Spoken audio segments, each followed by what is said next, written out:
안녕하세요. 제 이름은 박정숙이라고 합니다. 정말 큰일 날 뻔했던 제 이야기 좀 들어주세요.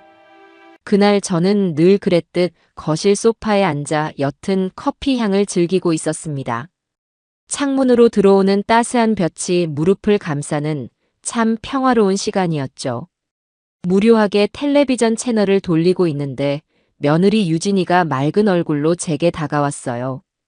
평소에도 싹싹하고 애교가 많은 아이였지만 그날은 유독 더 살가운 느낌이었습니다. 어머님, 오늘 시간 괜찮으세요? 유진이는 제 옆에 살포시 앉으며 물었어요. 저는 텔레비전에서 눈을 떼고 아이를 바라보았죠. 왜 그러니? 어디 좋은 데라도 가게. 제가 용한 절을 하나 알아봤거든요. 아는 분이 거기서 기도하고 소원이 이루어졌다고 해서요. 물 맑고 공기 좋은 곳이라 어머님이랑 같이 가서 바람도 쐬고 기도도 드릴까 하고요. 제 건강과 우리 집안의 안녕을 위해 기도하러 가자는 며느리의 말이 어찌나 기특하던지요. 아들 민철이가 결혼하고 나서 저는 유진이를 친딸처럼 아끼고 사랑했습니다. 물론 가끔은 요즘 젊은 아이답게 씀씀이가 해프다고 느낄 때도 있었지만 저와 아들에게 잘하는 모습을 보면 그런 생각은 눈 녹듯 사라지곤 했어요. 어머, 우리 며느리가 그런 기특한 생각도 했어? 좋지. 그럼 얼른 준비하고 나가볼까? 저는 흔쾌히 대답하며 자리에서 일어났습니다. 유진이는 그럴 줄 알고 제가 미리 택시도 불러놨어요. 라며 환하게 웃더군요. 요즘은 택시 잡기가 하늘의 별 따기인데 미리 준비까지 해놓은 며느리의 세심함에 다시 한번 감동했습니다. 저는 서둘러 외출복으로 갈아입고 혹시 절에 보시라도 할까 싶어 지갑에 현금도 넉넉히 챙겼어요. 모든 준비를 마치고 유진이와 함께 현관을 나서는 제 발걸음은 솜털처럼 가벼웠습니다.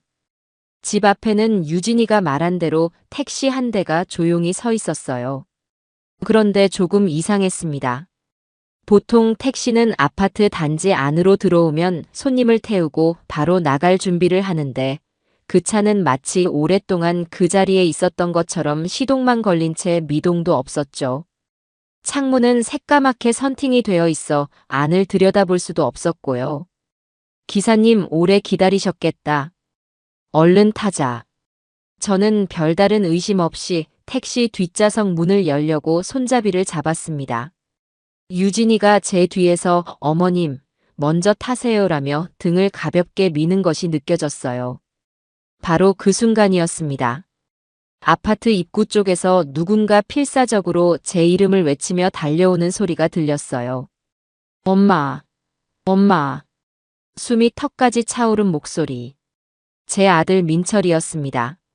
아침 일찍 회사에 출근했던 아이가 왜 이 시간에 그것도 저렇게 기겁한 얼굴로 뛰어오는지 저는 영문을 알 수 없었죠.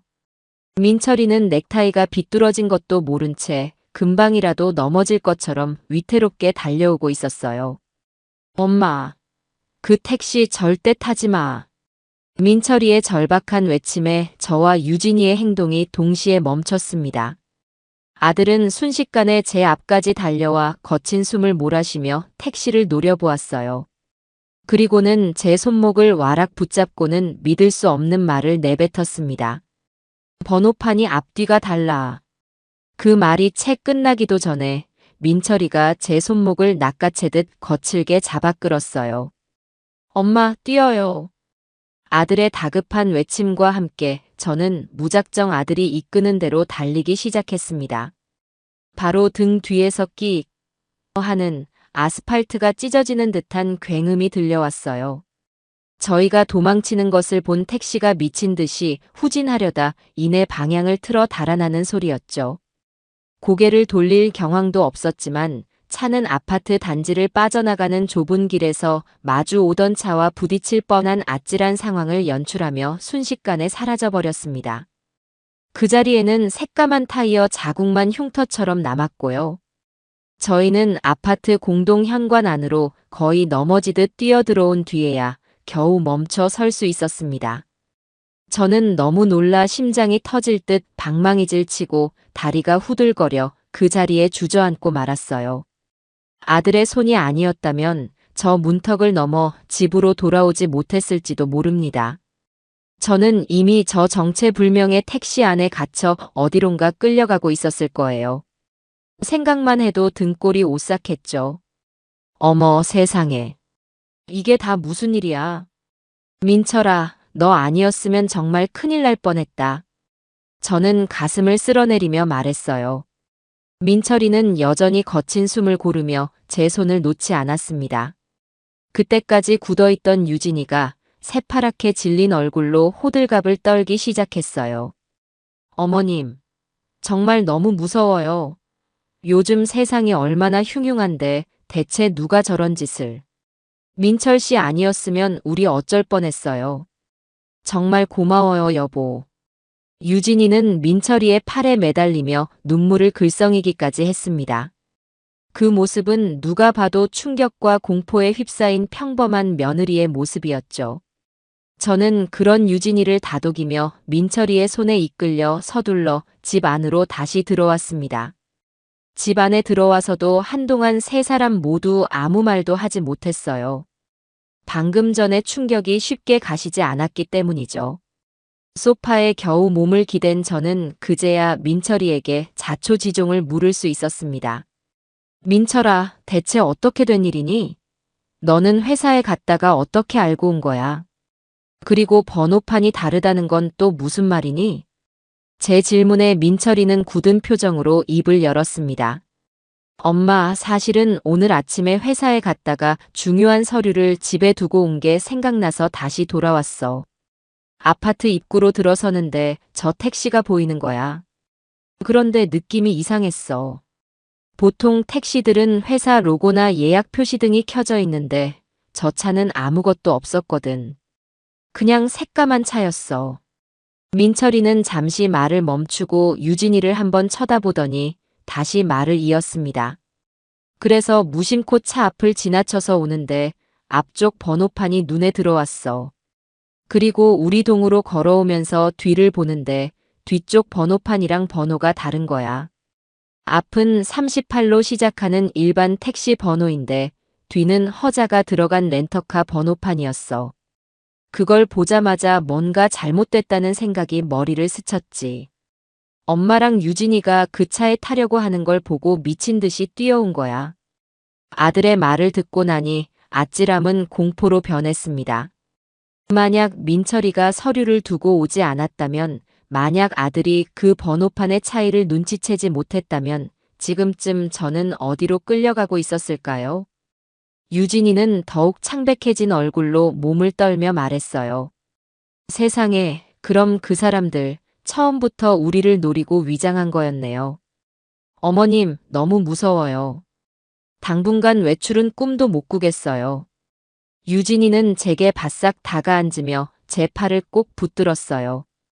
가녀리게 떨리는 아이의 손을 느끼며 저는 이 아이도 저만큼이나 놀랐을 거라 생각하며 등을 토닥여 주었습니다.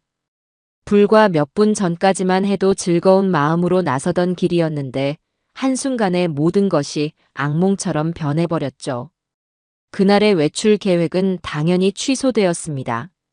우리는 경찰에 신고를 해야 할지 잠시 고민했지만 막상 아무 일도 일어나지 않은 상황에서 신고를 해봤자 제대로 된 조사가 이루어질 리 만무하다고 판단했어요. 그저 요즘 세상이 참 무섭구나 하고 액대만 셈치기로 했습니다.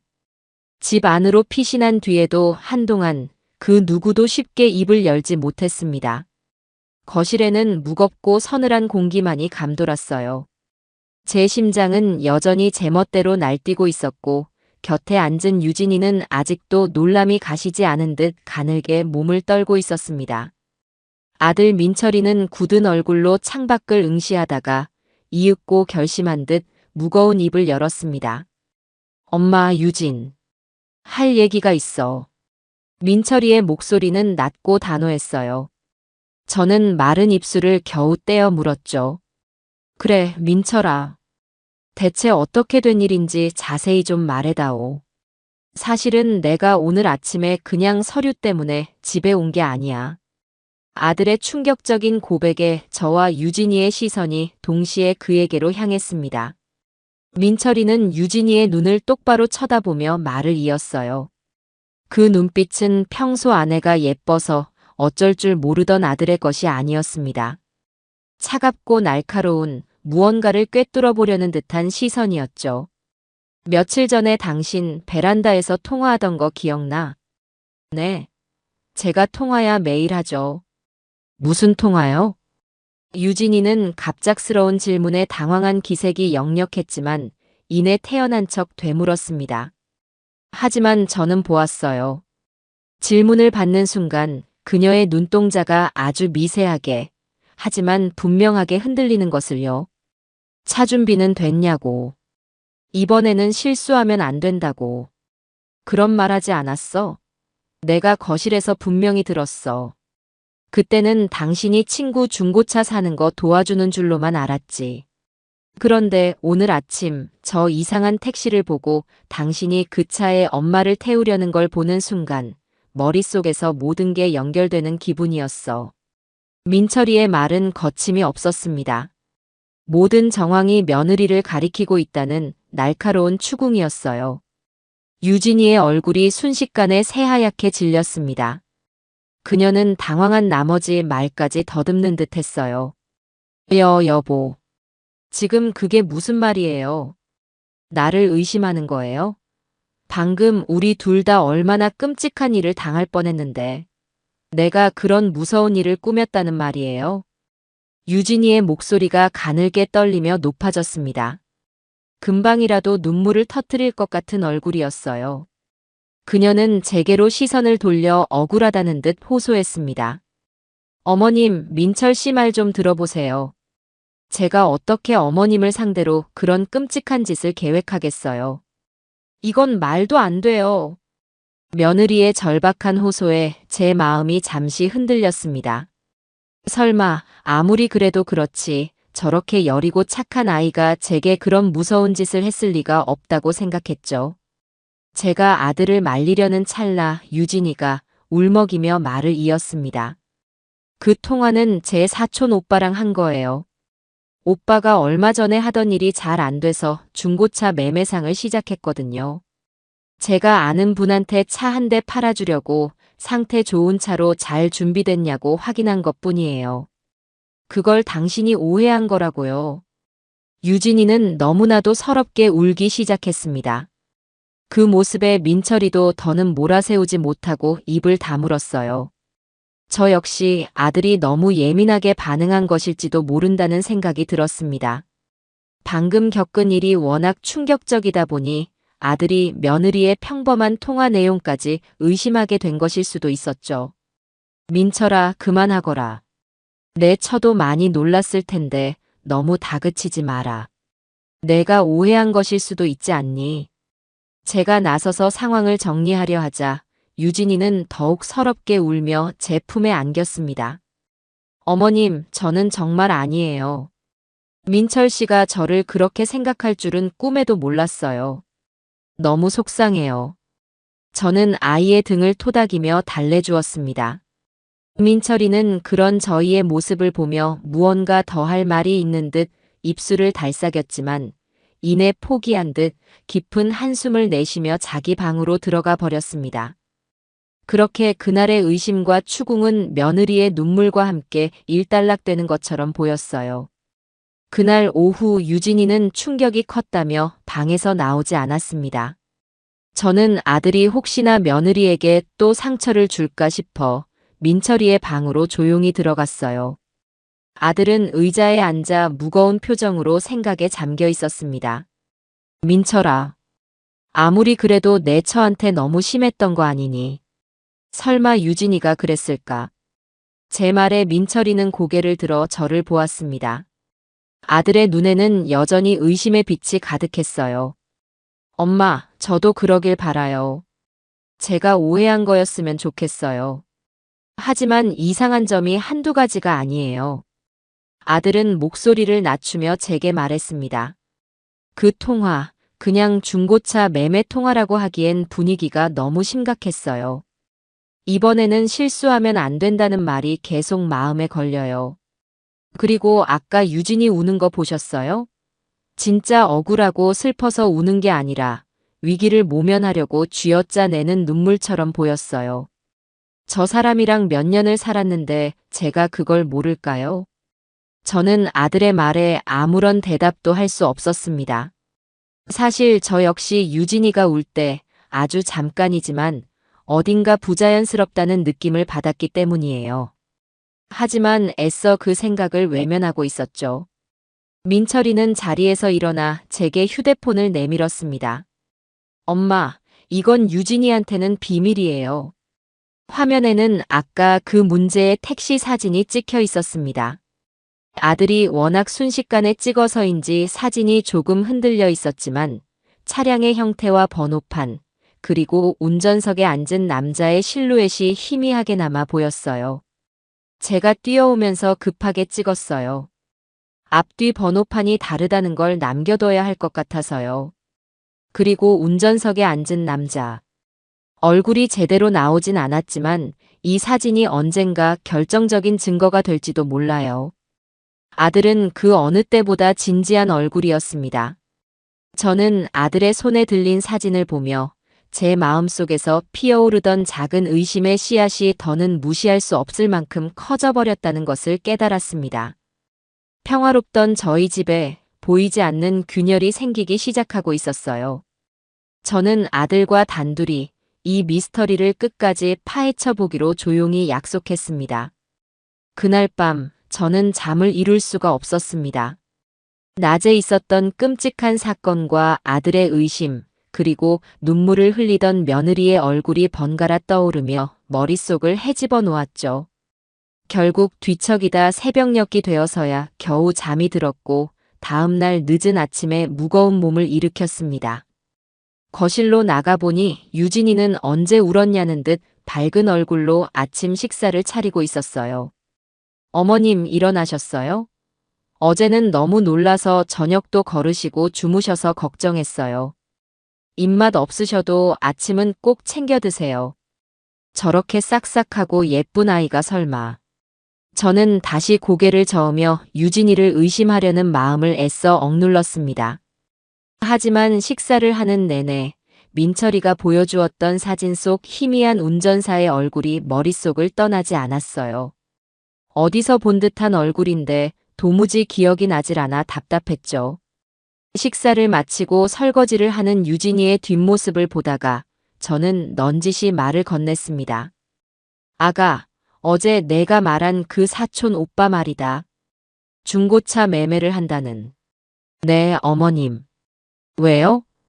유진이는 하던 일을 멈추고 저를 돌아보았어요. 그 표정에는 어떠한 동요도 없어 보였습니다. 언제 한번 집에 데려오너라. 민철이도 오해를 한 것 같으니 얼굴 보고 밥 한 끼 하면서 풀면 좋지 않겠니? 제 말에 유진이는 잠시 망설이는 듯 했어요. 그러더니 이내 부드럽게 웃으며 대답했습니다. 에이, 뭘 그런 것까지요. 어제 민철 씨가 그런 건 다 저희 걱정해서 그런 건데 저 다 이해해요. 그리고 그 오빠가 지방에서 일해서 서울에는 잘 안 올라와요. 괜찮아요, 어머님. 너무나도 자연스럽게 화제를 돌리며 거절하는 모습에 오히려 제 의심은 더욱 짙어졌습니다. 정말 떳떳하다면 제 제안을 마다할 이유가 없었을 텐데요. 그날 오후 민철이가 퇴근하고 돌아오자마자 저는 아들을 조용히 제 방으로 불렀습니다. 그리고는 어제 민철이가 찍은 사진을 다시 한번 보여달라고 했어요. 민철아, 이 사진 좀 다시 보자. 아무리 봐도 저 운전사, 낯이 익단 말이다. 저와 민철이는 휴대폰 화면을 손가락으로 확대해가며 운전사의 얼굴을 자세히 들여다보았습니다. 화질이 좋지 않아 이목구비가 흐릿했지만 특유의 각진 턱과 짧은 머리 스타일은 알아볼 수 있었어요. 한참을 들여다보던 그때 제 뇌리를 스치는 기억이 있었습니다. 아, 생각났어. 저도 모르게 탄성을 내뱉자 민철이가 놀라 저를 쳐다보았습니다. 왜요, 엄마? 누구인지 생각나셨어요? 그래. 너 작년 가을에 회사 동료들이랑 단체로 등산 갔던 날 기억나니? 그때 유진이가 자기 레카 기사하는 먼 친척 오빠라면서 웬 남자를 데려와서 같이 밥 먹었잖아. 그때 그 남자야. 턱선이며 머리 모양이며 똑같아. 모든 기억이 퍼즐처럼 맞춰지는 순간이었습니다. 그때 유진이는 그 남자를 분명 레카 기사라고 소개했어요. 그런데 어제는 중고차 매매상을 한다고 했죠. 물론 한 사람이 두 가지 일을 할 수도 있겠지만 제 마음속의 경고등이 요란하게 울리기 시작했습니다. 민철아, 내 처한테 한번 물어봐야겠다. 이건 그냥 넘어갈 일이 아니야. 저는 그 길로 거실로 나가 텔레비전을 보고 있던 유진이에게 다가갔습니다. 민철이도 걱정스러운 얼굴로 제 뒤를 따랐고요. 저는 최대한 부드러운 목소리로 말을 꺼냈습니다. 아가, 내가 갑자기 생각이 났는데 작년에 우리 집에 왔던 그 친척 오빠 말이다. 레카 기사한다는. 그 오빠가 지금 중고차 매매를 한다는 거지. 제 질문에 유진이의 얼굴이 순간 굳어지는 것이 보였어요. 하지만 그것도 잠시 아이는 금세 표정을 풀고는 웃으며 대답했습니다. 아, 네. 맞아요, 어머님. 그때 그 오빠요. 어머님도 기억하고 계셨네요. 그럼 기억하고 말고. 그런데 좀 이상하구나. 레카 기사랑 중고차 매매는 전혀 다른 일이잖니. 갑자기 하던 일을 그만두고 다른 일을 시작한 거니? 저는 집요하게 물고 늘어졌습니다. 제 질문에 유진이는 잠시 말문이 막힌 듯 했어요. 눈동자를 이리저리 굴리며 무언가 생각하는 듯 하더니 이내아 하고 손뼉을 치며 말했습니다. 제가 깜빡했네요. 그 오빠가 낮에는 중고차 매매를 하고 밤에는 투잡으로 레카 일을 뛰어요. 워낙 부지런한 사람이라서요. 그래서 제가 어머님께 헷갈리게 말씀드렸나 봐요. 죄송해요. 너무나도 완벽하게 준비된 듯한 변명. 하지만 그 변명은 오히려 저와 민철이의 의심에 불을 지피는 결과만 낳았습니다. 한 사람이 어떻게 그렇게 전혀 다른 두 가지 일을, 그것도 주야로 완벽하게 해낼 수 있단 말인가요? 상식적으로 이해가 되지 않았죠. 그날 밤 민철이가 제게 조용히 말했습니다. 엄마, 아무래도 안 되겠어요. 이건 단순한 오해가 아니에요. 제가 사람을 붙여서라도 유진이 주변을 알아봐야겠어요. 아들의 단호한 말에 저는 고개를 끄덕였습니다. 더 이상 며느리에 대한 믿음과 애정으로 진실을 외면할 수는 없었어요. 저희는 그렇게 아무도 모르게 유진이의 실체를 파헤치기 위한 첫걸음을 내디뎠습니다. 다음 날부터 민철이는 수소문 끝에 믿을 만한 흥신소, 요즘 말로는 민간조사기관이라는 곳에 연락해 유진의 뒷조사를 의뢰했습니다. 아들은 혹시라도 정보가 새어나갈까봐 무척 신중을 기했어요. 저와 민철이는 매일 저녁 유진이가 잠든 후에야 거실에 모여 그날까지 조사된 내용을 공유했습니다. 하루하루 새로운 사실이 드러날 때마다 저는 제가 믿었던 며느리라는 존재가 얼마나 허상이었는지 깨달으며 피가 거꾸로 솟는 듯한 충격을 받아야만 했어요. 조사를 시작한 지 불과 사나흘 만에 탐정으로부터 첫 번째 보고가 들어왔습니다. 내용은 충격적이었죠. 유진이의 친정은 이미 몇 년 전부터 심각한 재정난을 겪고 있었고 작년에는 운영하던 작은 공장이 부도 처리되어 사실상 파산 상태라는 것이었습니다. 유진이가 결혼 전 저희에게 자기 집안에 대해 설명했던 것들은 대부분 거짓이거나 한껏 부풀려진 이야기였어요. 어쩐지 결혼하고 나서 처가에 돈 들어갈 일이 있다며 저한테 돈을 몇 번 빌려갔어요. 저는 당연히 장인어른, 장모님 용돈이나 병원비에 보태는 줄 알았죠. 민철이는 허탈한 목소리로 말했습니다. 하지만 진짜 충격은 그 다음이었습니다. 탐정은 유진이의 개인적인 채무 관계까지 파헤쳤는데 그녀는 결혼하기 훨씬 전부터 거액의 사채를 끌어다 쓴 상태였습니다. 주식 투자 실패로 시작된 빚은 눈덩이처럼 불어나 있었고 지금은 이자조차 감당하기 힘든 지경이라는 것이었죠. 말도 안 돼 저렇게 명품을 좋아하고 씀씀이가 큰 아이가 빚더미에 앉아 있었다니. 저는 눈앞이 캄캄해지는 기분이었습니다. 유진이가 그동안 입고 걸쳤던 모든 것들이 실은 아들의 돈과 자신의 빚으로 이루어진 신기루였다는 사실에 배신감으로 몸이 떨렸어요. 그제야 과거의 기억들이 하나둘씩 섬광처럼 스쳐 지나갔습니다. 결혼 초 유진이는 제게 살갑게 굴며 서재 정리를 도와주겠다고 나선 적이 있었어요. 그때 저는 아무 의심 없이 아이에게 서재를 맡겼는데 유독 제 개인 금고와 부동산 관련 서류들이 보관된 책장 앞에서 오랫동안 서성거리던 모습이 떠올랐습니다. 그때는 그저 호기심이 많은 아이라고만 생각했죠. 또 언젠가는 제 어깨를 주물러주며 어머님은 재산이 많으셔서 좋으시겠어요. 나중에 이 집이랑 상가는 다 우리 민철 씨가 물려받는 거죠? 라며 눈치듯 물어본 적도 있었어요. 철없는 아이의 질문이라 웃어넘겼지만 지금 생각해보니 모든 것이 저의 재산을 염탐하기 위한 치밀한 계산이었던 겁니다. 엄마, 이것 좀 보세요. 민철이가 탐정이 보내온 또 다른 사진들을 보여주었습니다. 거기에는 유진이가 낯선 남자들과 카페에 앉아 심각한 표정으로 이야기하는 모습, 그리고 현금 짜발이 든 봉투를 건네받는 모습까지 고스란히 찍혀 있었어요. 그들은 유진에게 돈을 빌려준 사채업자들이 틀림없었습니다. 빚독촉에 시달리고 있었던 거야. 그래서 엄마 재산을 엄마를 어떻게든 해서. 민철이는 차마 말을 잇지 못하고 주먹을 불끈 쥐었습니다. 그날 이후 유진이가 제게 건네는 모든 친절과 미소는 제게 공포로 다가왔습니다.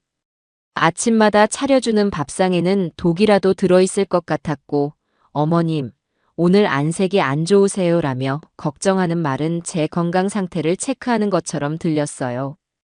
집이라는 가장 편안해야 할 공간이 이제는 살얼음판을 걷는 듯한 전쟁터가 되어버렸습니다. 저는 유진이 앞에서는 아무것도 모르는 척 평소처럼 다정하고 인자한 시어머니의 모습을 연기해야만 했습니다. 속에서는 천불이 끓어올랐지만 섣불리 아는 척을 했다가는 며느리가 또 어떤 짓을 저지를지 몰랐기 때문이에요. 저와 민철이는 놈의 꼬리를 확실하게 잡을 때까지 철저하게 저희의 발톱을 숨기기로 했습니다. 탐정의 조사는 계속되었습니다. 그는 며느리가 레카 기사 친척이라고 불렀던 공범의 뒤를 밟기 시작했고 마침내 그들의 소름 끼치는 계획의 전모를 밝혀냈습니다. 탐정으로부터 모든 이야기를 전해 듣는 날, 저는 민철이의 손을 붙잡지 않고서는 제대로 서 있기조차 힘들었어요. 그것은 단순한 납치나 금품을 노린 범죄가 아니었습니다. 한 인간의 존엄성을 송두리째 파괴하려는 악마와도 같은 계획이었죠. 탐정의 말에 따르면 그들은 저를 그 가짜 택시에 태워 경기도 외곽의 한적한 곳으로 데려갈 계획이었습니다. 그곳은 정식 허가도 받지 않은 불법 요양시설이었어요. 유진이는 그곳의 운영자와 이미 말을 맞춰둔 상태였습니다. 저는 그곳에 도착하는 즉시 외부와의 모든 연락이 차단된 채 독방에 갇히게 될 운명이었어요. 꼼짝없이 어딘가에 갇혀 지내야 했던 겁니다. 그 다음은요? 그 다음 계획은 뭐였답니까? 민철이가 떨리는 목소리로 묻자 탐정은 더욱 기가 막힌 사실을 털어놓았습니다. 유진이는 저를 그곳에 몰래 숨겨둔 뒤 경찰에는 제가 실종되었다고 신고할 예정이었습니다. 온 가족이 저를 찾아 헤매며 애태우는 동안 며느리는 뒤에서 자신의 계획을 차근차근 진행하려 했던 것이죠. 며칠 뒤 유진이는 극심한 충격으로 기억을 잃고 길을 헤매던 저를 우연히 발견한 것처럼 꾸며 저를 다시 집으로 데려올 계획이었습니다. 물론 그때의 저는 약물에 취해 있거나 심리적으로 완전히 무너져 정상적인 판단을 할 수 없는 상태였을 테고요. 이게 그 증거입니다. 탐정은 서류 봉투 하나를 내밀었습니다. 그 안에는 유진이가 한 브로커를 통해 위조한 치매 초기 진단서 4본이 들어 있었습니다. 제 이름과 주민등록번호가 선명하게 적힌 그 종이 위에는 최근 겪은 충격으로 인해 인지 능력이 현저히 저하되었으며 단기 기억 상실 및 치매 초기 증상이 관찰됨이라는 소름 끼치는 문구가 적혀 있었어요. 그뿐만이 아니었습니다. 유진이는 변호사를 통해 제 모든 재산에 대한 법적 권리를 자신에게 위임한다는 내용의 재산 위임 각서 초안까지 만들어둔 상태였습니다. 저를 정신적으로 온전하지 못한 사람으로 만들어 법원의 판단을 흐리게 한 뒤 모든 재산을 가로챌 속셈이었던 겁니다. 저는 아무 말도 할 수 없었습니다. 분노를 넘어선 거대한 슬픔과 인간에 대한 환멸이 제 온몸을 덮쳐왔어요. 제가 친딸처럼 아꼈던 아이가 제 등 뒤에서 이토록 무서운 칼을 갈고 있었다는 사실을 도저히 믿을 수가 없었습니다. 어머니, 정신 차리세요. 이제 우는 건 끝났어요. 제가 넋을 잃고 앉아 있자 민철이가 제 어깨를 단단히 붙잡으며 말했습니다. 아들의 눈은 슬픔이 아닌 차가운 분노로 이글거리고 있었어요. 저 악마 같은 여자한테 이대로 당할 수는 없어요. 경찰에 신고하는 것만으로는 부족해요.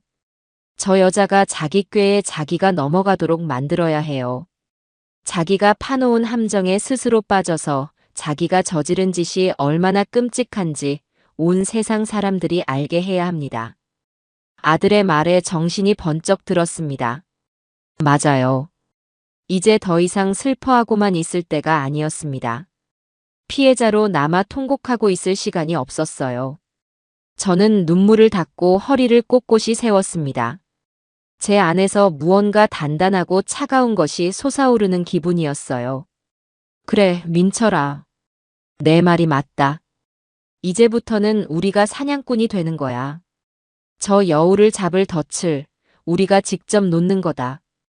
그 순간 저는 더 이상 유약하고 마음 좋은 시어머니가 아니었습니다. 제 인생과 제 것을 지키기 위해 기꺼이 악마와 맞서 싸울 준비가 된 강인한 전사였습니다.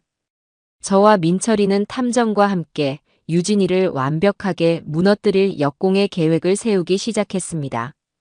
지옥 같았던 그 밤이 길고 길었던 반격의 서막이었습니다. 그날 밤 유진이의 소름 끼치는 계획의 전모를 알게 된 저와 민철이는 마치 거대한 폭풍의 눈 한가운데에 서 있는 기분이었습니다. 세상이 고요했지만 저희의 내면은 무섭게 들끓고 있었죠. 슬픔과 분노가 지나간 자리에는 이제 차가운 결의만이 남았습니다. 이제는 더 이상 피해자가 아니었어요. 저희는 이 추악한 연극의 연출가이자 주연 배우가 되어 모든 것을 끝장내기로 마음먹었습니다. 엄마, 괜찮으시겠어요? 엄마가 직접 그 역할을 하셔야 하는데 많이 힘드실 거예요. 제 방에 단둘이 앉아 민철이가 걱정스러운 눈으로 저를 바라보며 말했습니다. 아들의 말처럼 앞으로 제가 해야 할 일은 제 자신을 버리고 완벽하게 다른 사람이 되는 어쩌면 제 인생에서 가장 힘든 연기가 될 것이었습니다. 저는 아들의 손을 맞잡으며 단호하게 말했죠. 걱정 마라. 내 어머니 그렇게 약하지 않다. 저 아이가 나를 늙고 병든 노인으로 만들고 싶어 했으니 기꺼이 그런 사람이 되어 주어야지. 자기가 만든 무대 위에서 스스로 파멸하게 만들려면 이 방법밖에 없어. 제 눈빛에서 결심을 읽은 민철이는 더 이상 저를 말리지 않았습니다. 그날 이후 저희 집은 보이지 않는 전쟁터가 되었습니다. 저희의 역공 작전, 여우 사냥이 시작된 것이죠. 첫 번째 단계는 유진이를 완벽하게 안심시키는 것이었습니다. 제가 정신적으로 완전히 무너졌다고, 그래서 이제는 아무런 위협이 되지 않는 존재라고 믿게 만들어야 했어요. 다음 날 아침부터 저의 연기는 시작되었습니다. 저는 일부러 초점 없는 눈으로 허공을 멍하니 바라보거나 소파에 앉아 깜빡깜빡 조는 모습을 보였습니다. 유진이가 아침 식사를 차려와 제 앞에 놓아주어도 한참 동안 숟가락을 들 생각도 않고 밥그릇만 내려다보고 있었죠. 어머님 식사하셔야죠. 왜 그러세요? 유진이가 걱정스럽다는 듯 제 어깨를 흔들자 저는 그제야 화들짝 놀란 사람처럼 고개를 들었습니다. 아, 이게 뭐냐? 밥이구나. 그래, 밥 먹어야지. 어눌한 말투와 느릿한 행동. 거울을 보지 않아도 지금 제 모습이 얼마나 한심하고 가여워 보일지 짐작할 수 있었어요. 속으로는 역겨움과 수치심이 치밀어 올랐지만 저는 독하게 마음을 다잡았습니다. 아니나 다를까 제 모습을 지켜보는 유진이의 눈빛에 스치는 미세한 변화를 저는 놓치지 않았습니다. 걱정에 가면 뒤에 숨겨진 계획대로 되고 있다는 흡족함과 안도감. 그 찰나의 표정을 보는 순간 제 연기에는 더욱 확신이 실렸습니다. 며칠 동안 저의 증상은 점점 더 심해졌습니다. 거실에 멀쩡히 놓여있는 안경을 찾는다며 온 집안을 헤매고 다니거나 방금 했던 질문을 잊어버리고 몇 번이고 다시 묻는 것은 예사였죠. 하루는 민철이가 퇴근하고 돌아왔는데 제가 현관으로 나가 아들을 보며 이렇게 말했습니다. 어머, 당신. 오늘 일찍 오셨네요. 저녁은 드시고 오셨어요? 마치 남편이 살아 돌아온 것처럼 말하는 제 모습에 민철이는 순간 얼굴이 굳었지만 이내 저희의 계획을 떠올리고는 제 연기를 받아주었습니다. 아, 그럼요, 여보. 밖에서 먹고 왔지. 당신은? 저는 아직 시장에서 어쩌죠. 그때 부엌에서 저희의 대화를 듣고 있던 유진이가 달려나왔습니다. 그녀는 제 어깨를 부축하며 민철이에게 말했어요. 여보, 어머님이 또 아버님으로 착각하시잖아요. 어머님 정신 차리세요. 민철 씨예요, 아드님이요. 유진이는 진심으로 걱정하는 며느리의 모습을 완벽하게 연기하고 있었습니다. 하지만 저는 똑똑히 보았어요. 저를 부축하는 그녀의 입가에 아주 희미한 미소가 걸려 있는 것을요. 그 미소는 제게 확신을 주었습니다. 여우가 덫 주변을 안심하고 어슬렁거리기 시작했다는 신호였죠. 그날 밤 민철이는 제 방으로 와서 작은 목소리로 말했습니다. 엄마, 연기 정말 대단했어요. 하마터면 저까지 속을 뻔했어요. 그런데 마음이 너무 아파요. 엄마가 저렇게까지 해야 한다는 게. 아들의 눈가가 붉어져 있었습니다. 저는 그런 아들의 등을 토닥이며 말했어요. 이건 연기가 아니다. 전쟁이야. 이 전쟁에서 이기려면 이보다 더한 일도 할 수 있어. 그러니 너는 마음 약해지지 말고 내 역할에만 집중하거라. 저희는 유진이가 눈치채지 못하도록 모든 소통을 탐정이 만들어준 보안 메신저로만 했습니다. 집 안에서는 완벽하게 정신 나간 시어머니와 그런 어머니 때문에 지쳐가는 아들의 역할을 수행했죠. 유진이는 제 상태가 날이 갈수록 심각해진다고 믿는 듯했고 민철이에게 어머님, 아무래도 병원에 한번 모시고 가봐야 할 것 같아요라는 말을 꺼내기 시작했습니다. 모든 것이 저희가 계획한 대로 아주 순조롭게 흘러가고 있었습니다. 저의 연기는 날이 갈수록 대담해졌습니다. 이제는 집 안에서도 길을 잃은 사람처럼 복도를 서성이거나 이미 돌아가신 부모님과 대화를 나누는 듯한 모습을 보이기도 했어요. 유진이는 처음에는 저를 안쓰럽게 보는 척했지만 시간이 지날수록 점점 저를 귀찮아하고 통제하려는 기색을 보이기 시작했습니다. 어머님, 또 어디 가세요? 그냥 소파에 가만히 좀 앉아 계세요. 제가 다 알아서 할게요. 마치 어린아이를 다루는 듯한 말투였죠. 저는 그런 유진이의 태도를 못 이기는 척 순순히 따르면서 이제 다음 단계에 덫을 놓을 때가 되었다고 판단했습니다. 바로 유진이가 가장 탐내고 있을 미끼를 던져주는 것이었죠. 어느 날 저녁, 저는 일부러 서재에서 통장과 인감도장이 든 작은 금고를 꺼내와 거실 테이블 위에 올려두었습니다. 그리고는 금고를 열었다 닫았다 하며 무언가 불안한 듯한 표정을 지어 보였어요. 제 행동을 유심히 지켜보던 유진이가 다가와 물었습니다. 어머님, 그거 가지고 뭐 하세요? 중요한 물건인데 잃어버리시면 어쩌려고요. 저는 기다렸다는 듯이 유진이의 손을 덥석 잡았습니다. 그리고는 금방이라도 울음이 터져 나올 것 같은 목소리로 말했죠. 아가, 내가 자꾸 뭘 잊어버리는구나. 은행 비밀번호도 생각이 안 나고 이 중요한 걸 어디에 뒀는지도 깜빡깜빡해. 이러다가 나쁜 사람이 와서 훔쳐가면 어쩌지? 내가 평생 모은 건데 너무 무섭구나. 저는 일부러 온몸을 떨며 공포에 질린 연기를 했습니다. 제 모습에 유진이는 잠시 당황하는 듯 했지만 이내 그녀의 눈빛이 탐욕으로 번뜩이는 것을 저는 놓치지 않았습니다. 하지만 아이는 교활하게도 곧바로 제 제안을 받아들이지 않았어요. 오히려 한 발 물러서는 척했죠. 어머님, 무슨 그런 말씀을 하세요. 제가 있는데 누가 훔쳐가겠어요. 걱정 마세요. 아니다, 아니야. 내가 내 정신을 못 믿겠는데 누굴 믿니? 아가, 차라리 내가 이걸 좀 맡아주면 안 되겠니? 응. 내가 나보다 훨씬 야무지고 똑똑하잖니. 내가 이걸 가지고 있다가 내가 필요할 때만 좀 꺼내주면 안 될까? 민철이한테는 비밀로 하고 그 애는 내가 이런다고 알면 당장 나를 병원에 보낼 거야. 아들에게는 비밀로 해달라는 말에 유진이의 표정이 확연히 밝아졌습니다. 이것은 그녀에게 있어 모든 재산을 합법적으로 손에 넣을 수 있는 절호의 기회였으니까요. 유진이는 잠시 못 이기는 척 뜸을 들이더니 이내 인심 쓰듯 제 제안을 받아들였습니다. 어휴, 정말. 어머님이 이렇게까지 말씀하시는데 제가 어떻게 거절하겠어요. 알았어요, 어머님. 그럼 제가 잠시 맡아드릴게요.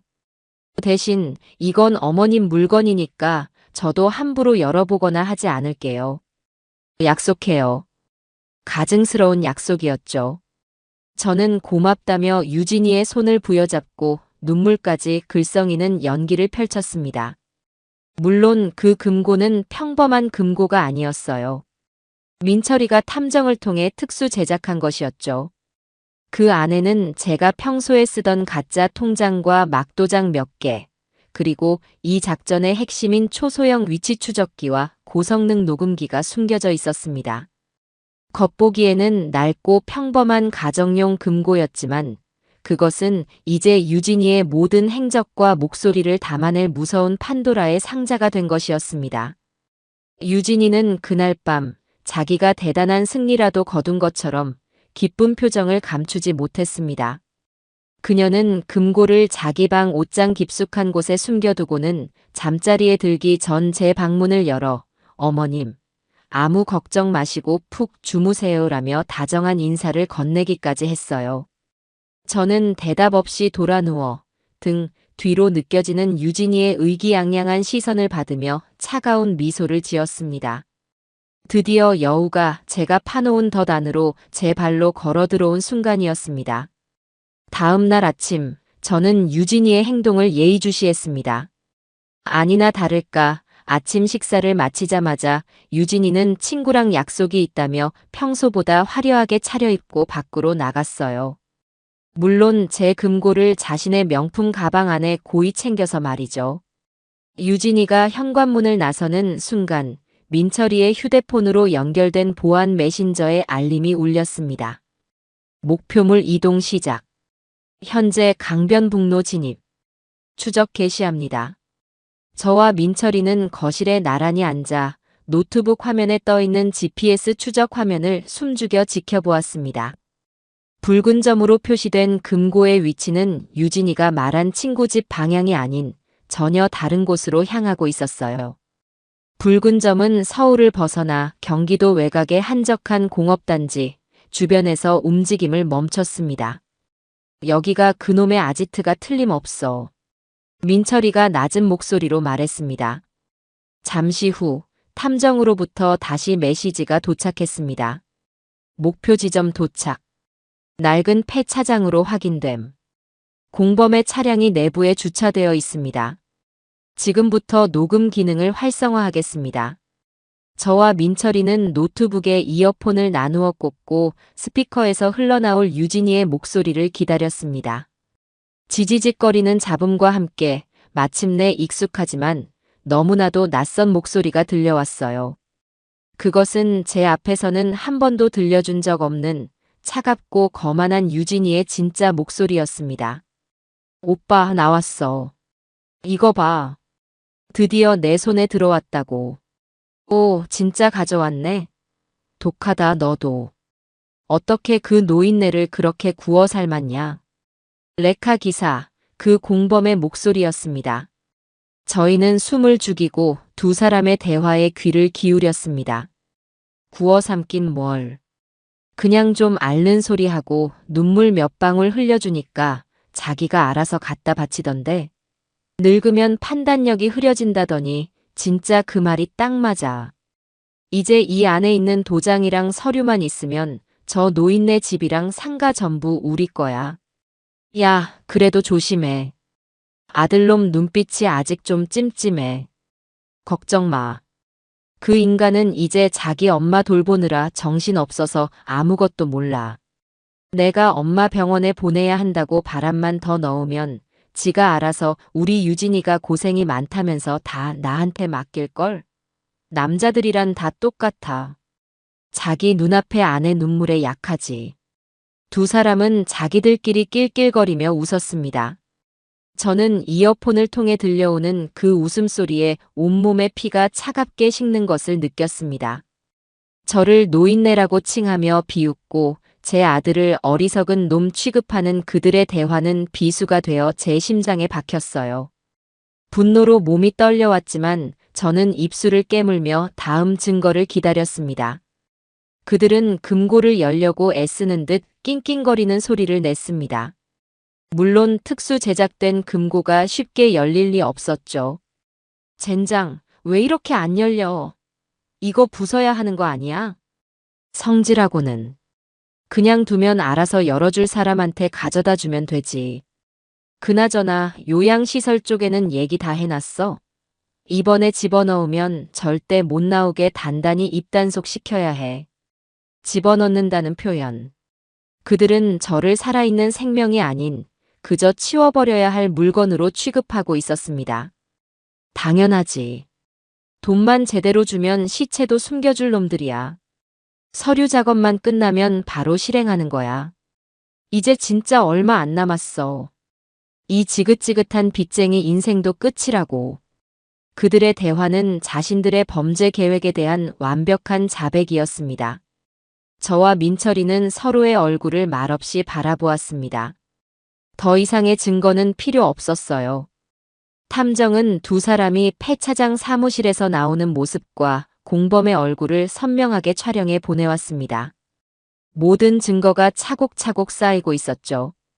이제 남은 것은 이 덫을 완성시킬 마지막 조각을 찾아내는 것이었습니다. 폐차장에서 녹음된 유진이의 대화는 저희에게 또 다른 단서를 제공했습니다. 유진이는 공범에게 자신의 계획을 자랑하며 이렇게 말했어요. 내가 그 노인네 주거래 은행 계좌까지 다 확인해 봤는데 생각보다 현금이 꽤 되더라. 상가 보증금 들어온 게 그대로 있더라고. 그것부터 빼내서 오빠 빚 먼저 갚아줄게. 저는 그 말을 듣는 순간 등골이 서늘해졌습니다. 제 주거래 은행 계좌 정보는 민철이조차 정확한 액수를 모르는 저만의 비밀이었습니다. 그런데 유진이가 어떻게 그 내용을 손바닥 보듯 훤히 알고 있었을까요? 단순한 추측이 아니었습니다. 확인해봤다는 그녀의 말은 내부에 조력자가 있다는 명백한 증거였죠. 은행에 공범이 있어. 제가 중얼거리자 민철이가 고개를 끄덕였습니다. 생각 안 해본 건 아니에요. 유진이가 가끔 은행 업무를 대신 봐주러 갈 때가 있었는데 유독 한 직원하고만 얘기를 나누더라고요. 아주 싹싹하고 친절한 남자 직원이었는데. 민철이는 즉시 탐정에게 연락해 유진이의 최근 통화 목록을 조사해달라고 요청했습니다. 며칠 뒤 탐정으로부터 결과가 도착했습니다. 유진이는 특정 번호와 하루가 멀다 하고 통화를 하거나 메시지를 주고받았는데 그 번호의 주인은 바로 저희 동네 은행에서 근무하는 김 대리라는 자였습니다. 김 대리. 제 기억에도 있는 인물이었습니다. 제가 은행에 갈 때마다 항상 과할 정도로 친절하게 저를 대하던 반듯하게 생긴 젊은 남자였죠. 저는 그의 친절을 그저 몸에 밴 서비스 정신이라고만 생각했는데 그 모든 것이 저를 속이기 위한 연기였다는 생각에 배신감이 치밀어 올랐습니다. 저놈을 잡아야 해요. 저놈이 유진이한테 엄마 정보를 다 넘겨준 게 틀림없어요. 민철이가 분노했지만 저희에게는 아직 물증이 없었습니다. 그래서 저희는 김대리를 잡기 위한 또 다른 덫을 놓기로 했습니다. 다음 날 저는 일부러 허름한 옷차림에 헝클어진 머리를 하고 혼자 은행을 찾아갔습니다. 그리고는 곧장 김대리의 창구로 다가갔죠. 저를 본 김대리는 평소처럼 환하게 웃으며 저를 맞이했습니다. 어머님, 어서 오세요. 오늘은 무슨 일로 오셨어요? 저는 일부러 더 정신이 나간 사람처럼 불안한 눈으로 주변을 두리번거리며 말했습니다. 김대리 나 좀 도와줘. 내가 요즘 자꾸 뭘 잊어버려서 내 통장에 돈이 얼마나 남았는지 기억이 안 나. 누가 내 돈을 다 훔쳐간 것 같아. 제 말에 김대리의 얼굴에 아주 잠깐 당황하는 기색이 스쳐 지나갔습니다. 하지만 그는 곧 능숙하게 표정을 감추고 저를 안심시켰죠. 에이, 어머님. 무슨 그런 걱정을 하세요. 제가 확인해 드릴게요. 신분증 좀 주시겠어요? 저는 떨리는 손으로 신분증을 건네는 척하며 결정적인 미끼를 던졌습니다. 그런데 내가 지난주에 큰딸한테 5천만 원을 보내줬던 것 같은데 그것도 맞는지 좀 봐줘. 내가 제대로 보낸 건지 기억이 가물가물해서 그래. 저에게는 딸이 없습니다. 민철이가 유일한 자식이죠. 만약 김대리가 정상적인 은행원이라면 당연히 제 말에 의문을 제기하며 거래 내역에 그런 사실이 없다고 말해야 했습니다. 하지만 김대리의 대답은 저희의 예상대로였습니다. 그는 잠시 컴퓨터를 들여다보는 척하더니 아주 자연스럽게 거짓말을 했습니다. 아, 네, 어머님. 확인되셨네요. 지난주 화요일에 따님 계좌로 5천만 원 정확히 이체 처리되셨습니다. 아무 걱정 안 하셔도 돼요. 그 말을 듣는 순간 저는 모든 것을 확신했습니다. 이자는 유진이와 한통속이었고 지금 이 순간에도 저를 속여 안심시키려 하고 있었던 겁니다. 제 딸이 없다는 사실조차 모른 채 유진이가 시키는 대로 앵무새처럼 거짓말을 하고 있는 것이었죠. 저는 더 이상 연기를 할 필요가 없었습니다. 저는 천천히 고개를 들고 방금 전까지 겁에 질려 있던 어리숙한 노인의 눈빛을 지웠습니다. 대신 차갑고 날카로운 시선으로 김대리의 눈을 똑바로 쳐다보았어요. 제 눈빛의 변화를 감지한 김대리의 얼굴이 의아함으로 물들었습니다. 저는 조용히 하지만 모든 사람이 들을 수 있을 만큼 또렷한 목소리로 말했습니다. 김대리, 나한테는 딸이 없는데 대체 누구한테 5천만 원을 보냈다는 건가? 제 말에 김대리의 얼굴이 새하얗게 질려버렸습니다. 제 목소리는 크지 않았지만 소란스럽던 은행 객장의 모든 소음을 집어삼킨 듯 순식간에 절대적인 정적이 흘렀습니다. 대기 번호표를 뽑던 사람도, 서류를 작성하던 사람도, 심지어 창구 너머에서 분주하게 키보드를 두드리던 다른 은행 직원들까지 모든 움직임이 멎고 모든 시선이 제 창구로 향했죠. 김대리의 얼굴은 하얗게 질리다 못해 형광등 불빛 아래에서 푸른빛마저 띄는 듯 했습니다. 그의 입술이 경련하듯 파르르 떨렸고 동공은 갈피를 못 잡고 미친 듯이 흔들렸어요. 그는 무언가 변명을 해야 한다는 생각은 하는 듯 했지만 뇌가 작동을 멈춘 사람처럼 그저 뻐끔거리기만 할 뿐 아무 말도 뱉어내지 못했습니다. 저는 보란듯이 한숨을 크게 내쉬며 주변 사람들이 모두 들을 수 있도록 목소리를 높였습니다. 여러분, 이것 좀 보십시오. 제가 평생 땀 흘려번 돈 5천만 원이 있지도 않은 제 딸에게 갔다고 합니다. 이게 말이 되는 소리입니까? 왜 대답이 없나, 김대리? 내 소중한 돈이 어디로 증발했는지 설명을 해야 할 것 아닌가. 당장 우리 아들 불러서 변호사랑 같이 와야겠어. 이건 명백한 금융사고야. 불법적인 개인정보 유출에 횡령까지. 이 은행, 금융감독원에 민원 넣고 언론에도 제보해서 아주 문을 닫게 만들어야겠어. 저는 일부러 더 격앙된 목소리로 주변 사람들이 모두 들을 수 있도록 또박또박 외쳤습니다.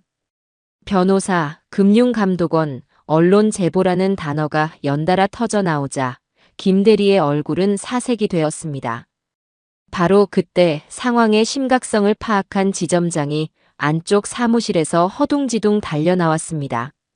어르신, 무슨 일이십니까? 아이고, 김 대리, 자네는 뭘 하고 있는 건가? 넋 놓고 서 있지 말고. 지점장은 제게 연신 허리를 숙이며 쩔쩔매는 목소리로 사과했습니다. 정말 죄송합니다, 어르신. 저희 직원이 뭔가 아주 큰 착오가 있었던 모양입니다. 우선 진정하시고 이렇게 많은 분들이 보시는 앞에서 이러지 마시고 안쪽 상담실로 자리를 옮겨서 자세히 말씀해 주시겠습니까? 제가 모든 것을 책임지고 해결해 드리겠습니다. 저는 못 이기는 척 지점장의 안내를 따라 상담실로 들어갔습니다. 김 대리는 거의 반쯤 넋이 나간 상태로 다리가 풀렸는지 지점장에게 거의 부축되다시피 하여 비틀거리며 따라 들어왔죠. 육중한 상담실 문이 닫히고 바깥 세상의 소음이 차단되자마자 저는 방금 전까지의 서슬퍼런 기색을 말끔히 거두고 김 대리 앞에 조용히 앉았습니다. 그리고는 나지막이 하지만 얼음장처럼 차가운 목소리로 말했죠. 자네 서유진이라는 이름 알지? 제 입에서 며느리의 이름이 나오자 김 대리는 헉하는 섬뜩한 소리와 함께 의자에서 거의 굴러떨어질 뻔했습니다. 그는 이제 더 이상 숨길 수 없다는 것을, 자신이 거대한 함정에 빠졌다는 것을 깨달은 것이죠. 지점장은 어쩔 줄 몰라 하며 저와 김 대리의 얼굴을 번갈아 쳐다보았고 저는 그에게 말했습니다. 지점장님은 잠시 나가 계시죠. 이 친구와 아주 개인적이고 아주 중요한 이야기를 좀 해야 해서요.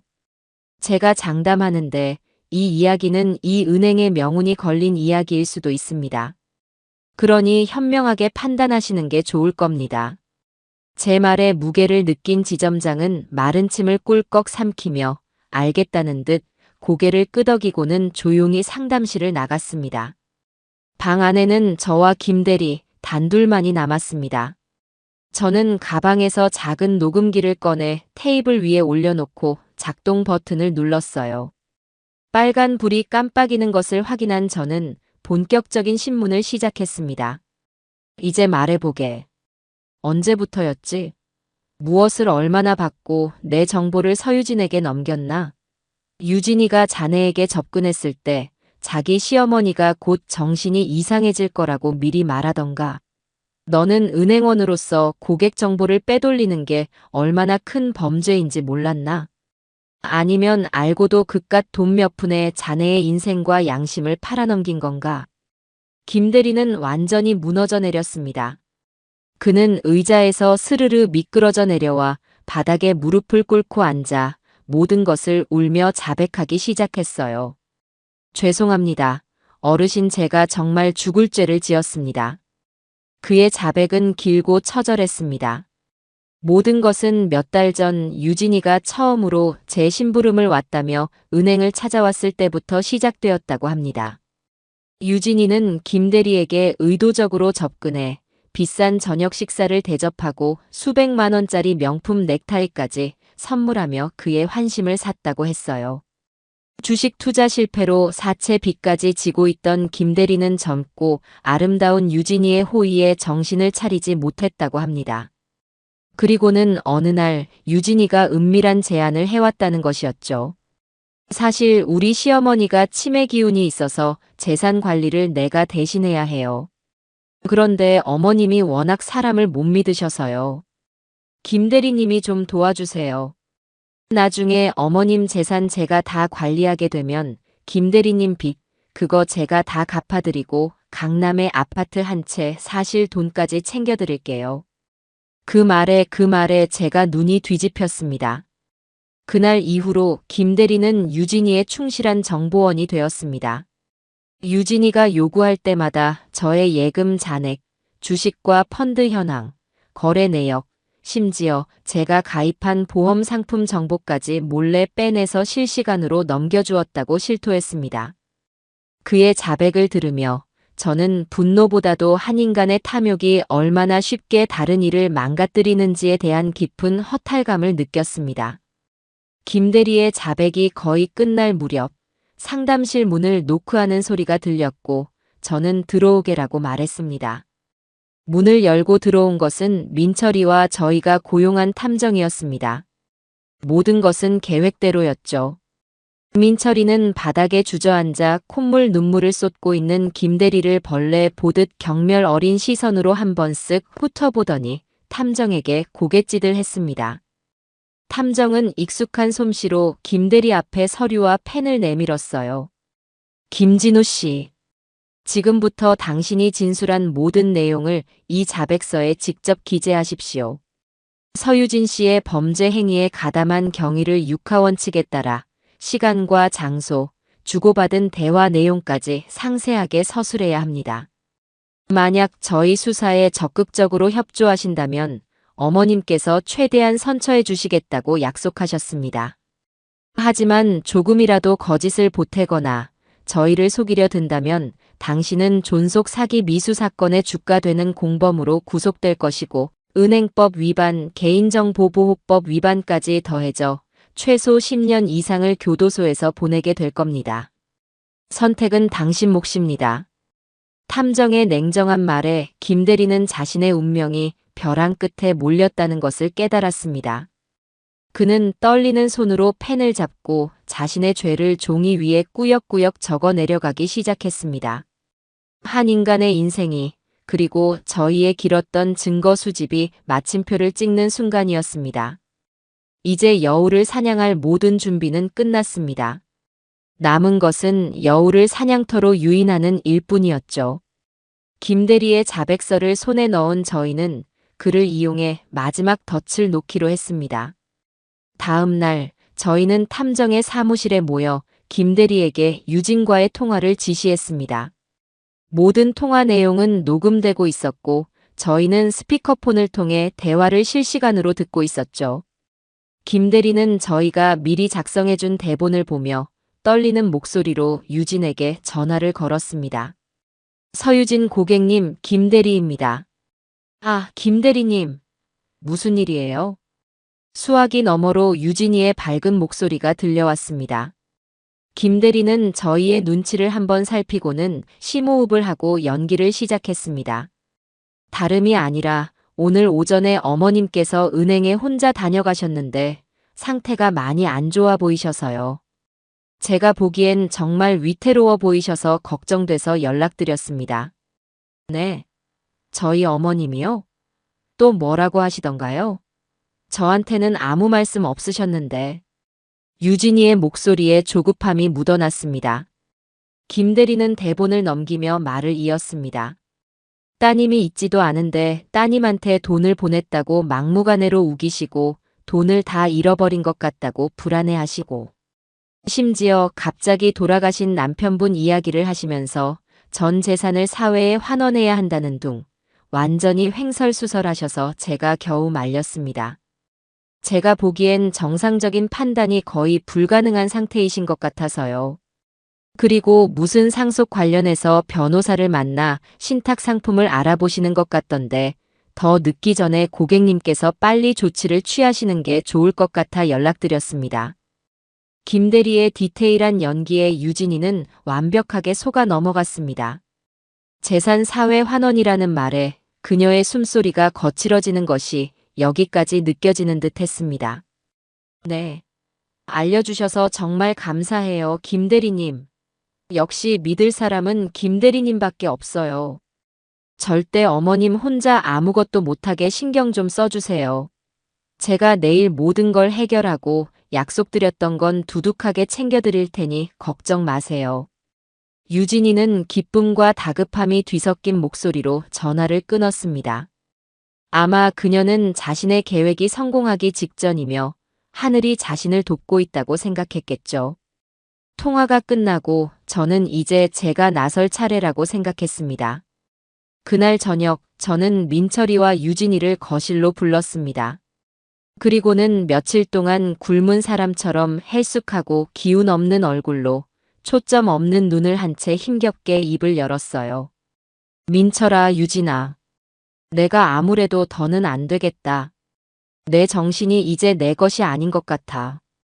낮에 은행에 갔던 것도 기억이 가물가물하고 이러다가 정말 큰일이라도 치르기 전에 내가 정리를 해야 할 것 같구나. 제 말에 민철이는 슬픔과 분노가 뒤섞인 복잡한 표정으로 저를 바라보았고 유진이는 기다렸다는 듯 걱정이 가득한 표정을 지으며 제 손을 덥석 잡았습니다. 어머님, 왜 그런 말씀을 하세요? 저희가 있는데 뭐가 걱정이세요? 저희만 믿으세요, 네. 아니다. 너희에게 짐이 될 수는 없어. 그래서 말인데 내일 나랑 같이 변호사 사무실에 좀 가다오. 가서 내 모든 재산을 너희 두 사람에게 넘겨야겠다. 아니지, 아니야. 우리 민철이는 아직 어리고 사업하느라 바쁘지. 살림은 우리 유진이가 더 야무지고 똑똑하게 잘하니 우리 유진이 앞으로 전부 넘겨야겠어. 나는 이제 아무것도 모르겠다. 너희가 알아서 나를 잘 돌봐주렴. 제 입에서 재산을 유진이 앞으로 전부 넘기겠다는 말이 나오는 순간 유진이의 눈이 탐욕의 불꽃으로 활활 타오르는 것을 저는 똑똑히 보았습니다. 그녀는 솟아오르려는 입꼬리를 겨우 억누르며 감격에 겨운 듯 눈물을 글썽이는 완벽한 연기를 펼쳤어요. 어머님 안 돼요. 제가 어떻게 어머님의 평생 모으신 재산을 저는 아직 어리고 부족한데요. 민철 씨도 있는데 제가 어떻게 감히. 유진이는 민철이를 쳐다보며 동의를 구하는 척했지만 그 눈빛은 너는 잠자코 있어라고 말하고 있었죠. 민철이는 잠시 저를 바라보더니 체념한 듯한 목소리로 말했습니다. 유진, 어머니께서 저렇게까지 말씀하시는데 어머니 뜻을 따르자. 당신이 어머니 잘 모셔. 괜찮다.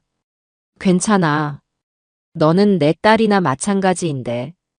그렇게 알고 내일 오전 10시에 강남에 있는 변호사 사무실에 예약해뒀으니 늦지 않게 준비하고 있거라. 저는 말을 마치고 힘에 부치는 듯 비틀거리며 제 방으로 들어와 문을 닫았습니다.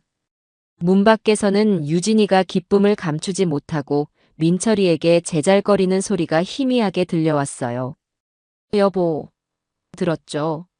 어머님이 드디어 마음을 여셨나 봐요. 이제 우리 고생 끝이에요. 내가 당신까지 호강시켜 줄게요. 내가 어머님 정말 잘 모실게요. 그날 저녁 유진이는 자신의 승리를 자축하듯 최고급 한우와 랍스터를 배달시켜 상다리가 부러지게 저녁 식사를 차렸습니다. 그녀는 수백만 원짜리 와인까지 따르며 저와 민철이에게 잔을 권했어요. 자, 어머님 민철 씨. 우리의 빛나는 미래와 어머님의 현명한 결정을 위하여. 건배. 유진이는 행복에 겨워 상기된 얼굴로 와인을 단숨에 들이켰습니다. 그녀는 와인에 취해 술 기운을 빌려 제게 아양을 떨었습니다. 어머님, 제가 나중에 어머님 이름으로 자선재단도 하나 만들어 드릴게요. 세상 사람들이 다 어머님을 존경하게 될 거예요.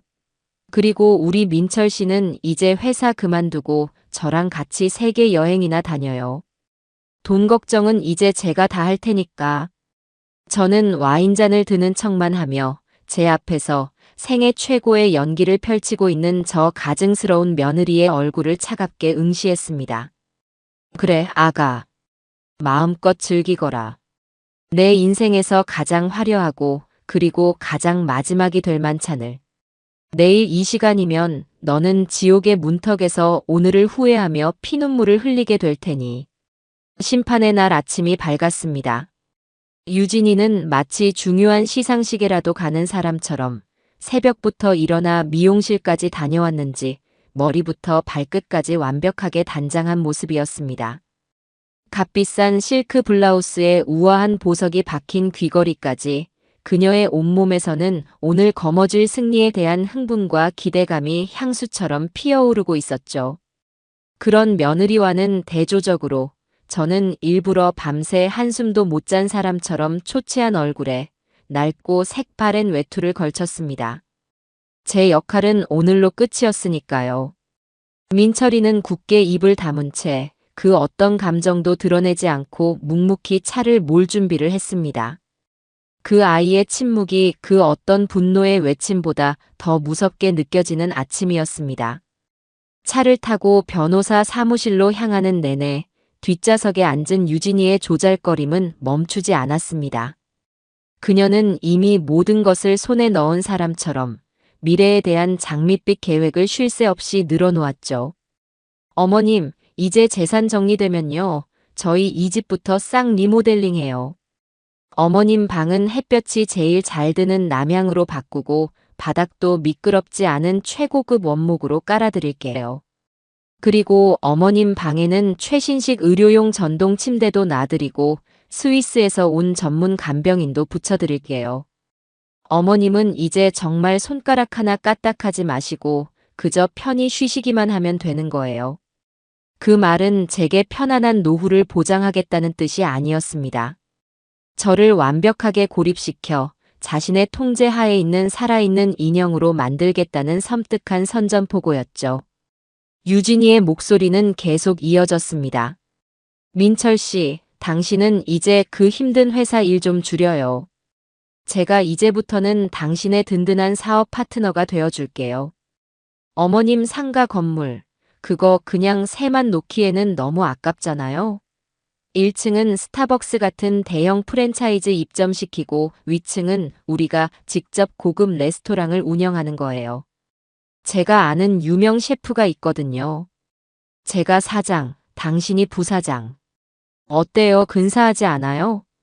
민철이는 백미러로 유진이를 한번 쳐다볼 뿐 아무런 대답도 하지 않았습니다. 그의 턱에 단단히 힘이 들어가는 것이 보였죠. 유진이는 그런 민철이의 침묵을 긍정으로 받아들였는지 더욱 신이 나서 떠들었습니다. 아, 그리고 어머님. 내년 봄에는 우리 다 같이 지중해 크루즈 여행 가는 거예요. 3개월짜리 코스로요. 어머님은 그냥 편안하게 배 안에서 스파도 받으시고 맛있는 음식 드시면서 세상 구경만 하시면 돼요. 그동안 저희가 한국 일은 다 알아서 처리하고 있을 테니까요.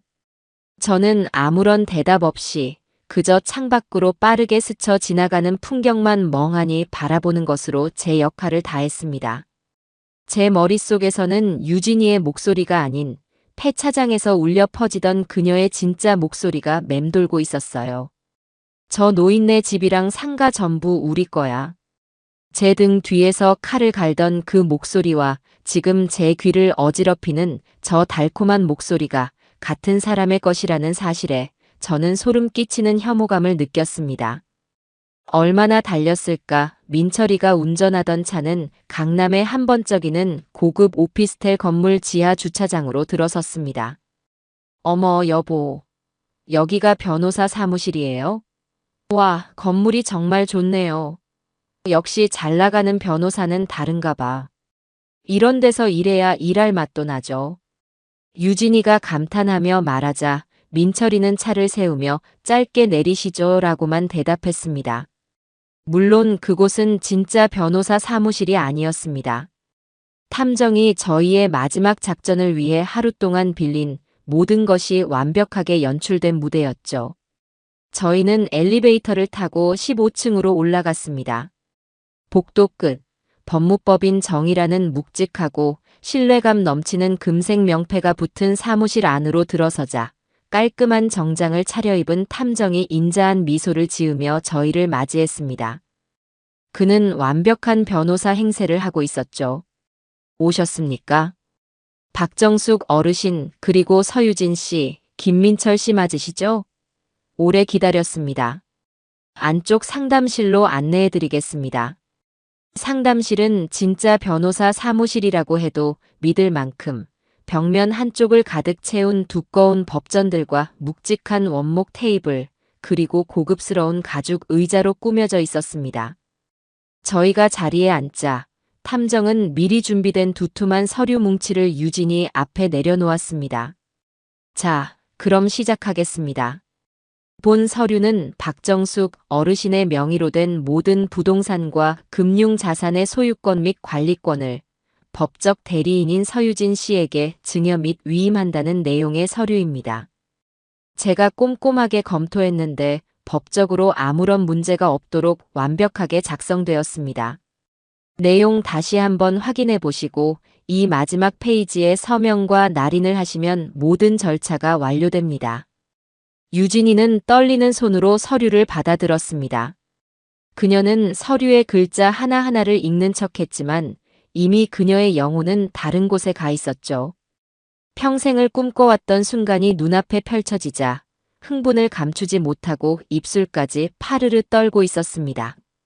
그녀가 마침내 서류 마지막 장에 놓인 펜을 집어드는 순간이었습니다. 똑똑. 상담실 문을 노크하는 소리가 들렸고 탐정은 잠시만요. 저희 직원이 온 것 같군요 하더니 문을 열었습니다. 그리고 상담실 안으로 들어온 것은 변호사 사무실 직원이 아닌 단정하게 제복을 입은 경찰관 2명이었습니다. 유진이의 얼굴이 순식간에 의아함으로 물들었습니다. 뭐예요? 갑자기 경찰은 왜 변호사님, 이게 어떻게 된 일이죠? 유진이가 당황해서 탐정에게 묻는 순간 지금까지 멍하니 허공만 바라보며 앉아만 있던 제가 천천히 허리를 펴고 고개를 들었습니다. 그리고는 제 인생에서 가장 차갑고 또렷한 목소리로 말했죠. 아가, 이제 그만하면 됐다. 내 길고 지루했던 연극은 바로 여기까지야. 제 목소리와 눈빛이 순식간에 이전과는 180도 달라지자 유진이는 마치 귀신이라도 본 사람처럼 경악하며 저를 쳐다보았습니다. 정신 나간 노인의 공허한 눈빛이 아닌 모든 것을 꿰뚫어보는 차갑고 이성적인 눈빛이었으니까요. 어머님? 지금 무슨 목소리가 왜? 유진이가 말을 채 끝내기도 전에 탐정이 테이블 위에 다른 서류 뭉치들을 소리나게 펼쳐놓기 시작했습니다. 김대리의 자필 자백서, 유진이가 위조했던 치매 진단서 사본, 공범과 수십 차례 통화한 녹취록 전문, 폐차장에서 찍힌 선명한 사진들까지 모든 증거가 그녀의 눈앞에 펼쳐졌습니다. 서유진 씨.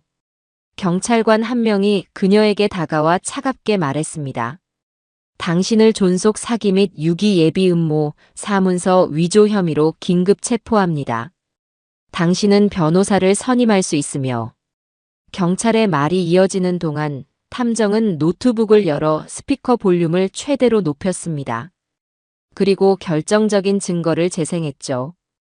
이제 이 안에 있는 도장이랑 서류만 있으면 저 노인네 집이랑 상가 전부 우리 거야. 낄낄낄.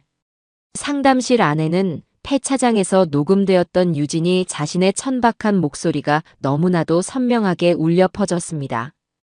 자신의 목소리와 웃음소리를 듣는 순간 유진이의 얼굴에서 모든 핏기가 사라졌습니다. 그녀는 그제야 모든 것이 함정이었음을, 자신이 완벽하게 속았다는 것을 깨달았습니다. 눈앞의 변호사는 변호사가 아니었고 정신 나간 시어머니는 정신 나간 시어머니가 아니었습니다. 모든 것이 자신을 잡기 위한 거대한 연극이었던 겁니다. 안 돼. 거짓말이야. 유진이는 비명을 지르며 뒷걸음질 쳤지만 이미 그녀가 도망갈 곳은 세상 어디에도 없었습니다. 이건 함정이야. 당신들이 날 속인 거라고. 이건 불법이야. 난 억울해. 이건 조작된 거야. 유진이는 이성을 잃고 발악하며 소리쳤습니다. 하지만 상담실 안에 그 누구도 그녀의 광기 어린 외침에 귀 기울이지 않았죠. 경찰관 한 명이 단호한 표정으로 다가와 그녀의 손목을 뒤로 꺾어 차가운 수갑을 채웠습니다. 철컥하고 금속이 맞부딪히는 소리와 함께 유진이가 평생을 바쳐 쌓아 올린 거짓말과 탐욕의 탑이 와르르 소리내어 무너져 내렸습니다. 나 이거 놓으라고. 내 몸에 손대지 마. 여보, 민철 씨, 나 좀 어떻게 해봐. 저 사람들이 날 오해하는 거라고. 이건 다 거짓말이라고 당신이 말해줘. 응, 당신은 내 남편이잖아. 유진이는 마지막 희망을 걸고 민철이에게 필사적으로 매달렸습니다. 하지만 민철이는 싸늘하다 못해 경멸이 가득한 눈으로 그녀를 내려다볼 뿐이었죠. 그는 조용히 하지만 얼음장처럼 차가운 목소리로 입을 열었습니다. 오해? 내가 내 귀로 직접 다 들었는데 뭘 오해했다는 거지? 민철이는 유진이에게 한 걸음 다가서며 말을 이었습니다. 너가 베란다에서 그놈이랑 통화하면서 이번에는 실수하면 안 된다고 속삭일 때 그게 오해였나? 너가 있지도 않은 사촌 오빠 핑계를 대며 거짓말을 할 때 그게 오해였어? 내 어머니의 재산을 알아내려고 은행 직원을 매수하고 있지도 않은 치매 환자로 만들어서 정신병원에 보낼 계획을 세운 것도 그것도 전부 오해였다는 건가? 민철이의 냉정한 말 한마디 한마디가 비수가 되어 유진이의 가슴에 박혔습니다. 그녀는 더 이상 아무런 대꾸도 하지 못하고 마지막 끈이 끊어진 인형처럼 바닥에 주저앉아 오열하기 시작했습니다. 바로 그때 상담실 문이 다시 열리고 경찰에게 양팔을 붙들린 남자가 질질 끌려 들어왔습니다. 유진이가 친척 오빠라고 불렀던 공범, 레카 기사였습니다. 그는 이미 다른 장소에서 체포되어 모든 것을 자백한 듯 완전히 기가 죽어 고개를 푹 숙인 모습이었죠.